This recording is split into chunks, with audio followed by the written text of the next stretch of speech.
এখন আমরা কক্সবাজার মেন শহরে আছি। আমরা আমাদের হোটেল থেকে নিচে নামলাম এখন, যেহেতু আমরা আজকে যাব হচ্ছে যে ইনানি এবং হিমছড়িতে।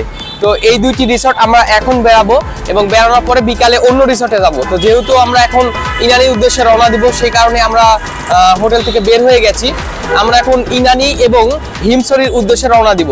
তো যাই হোক, আমাদের সাথে থাকুন এবং আজকের এই ভিডিওটিতে আমরা দেখাবো ইনানি ফুল রিসর্ট এবং উখিয়া এবং হিমছড়ি। তো যাই হোক, আজকের ভিডিওটি অনেক আকর্ষণীয় হতে চলেছে। আমরা এখন বর্তমানে কক্সবাজার মেন শহরে আছি এবং সি বিচের পাশে আছি। কক্সবাজারের সি বিচ, এই সি বিচের পাশে আছি। এখন এখান থেকে আমরা অটো করে রওনা দেব, কারণ এখান থেকে বেশিরভাগ হিমছড়ি বা ইনানিতে অটোই বেশি যায়। তো যাই হোক, অটো করে গেলে আমরা এই প্রাকৃতিক সৌন্দর্যটি উপভোগ করতে পারবো। এই প্রাকৃতিক সৌন্দর্যগুলো উপভোগ করার জন্য আমরা মূলত অটোতে যাব। তো যাই হোক, আমরা আপনাদের এই যাওয়ার পথের যে ভিউ বা প্রাকৃতিক সৌন্দর্যগুলো আপনাদেরকে দেখানোর চেষ্টা করব।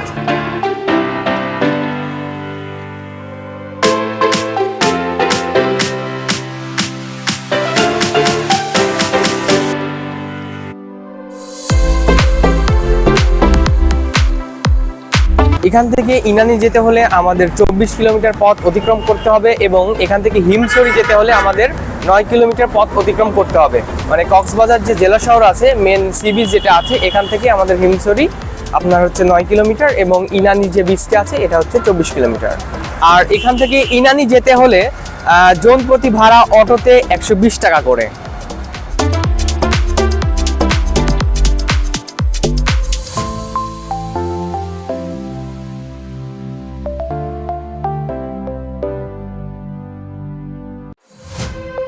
আমরা এখন অটো করে ইনানির উদ্দেশ্যে রওনা দিয়ে দিয়েছি। আমরা কক্সবাজারের জেলা শহরের মেন শহরে আছি।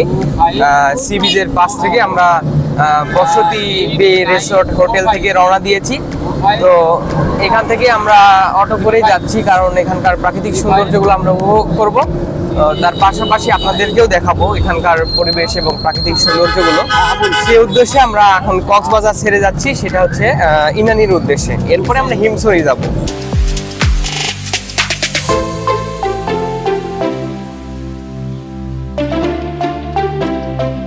আমরা এখন ডলফিন মোড়টি অতিক্রম করছি। ডলফিন মোড়ে যেখানে আমরা যাই, ডলফিন মোড়টি অতিক্রম করতে হচ্ছে বারবারই আমাদের। তো যাই হোক, আমরা ডলফিন মোড়টি অতিক্রম করে এখন ইনানির রাস্তাতে যাচ্ছি।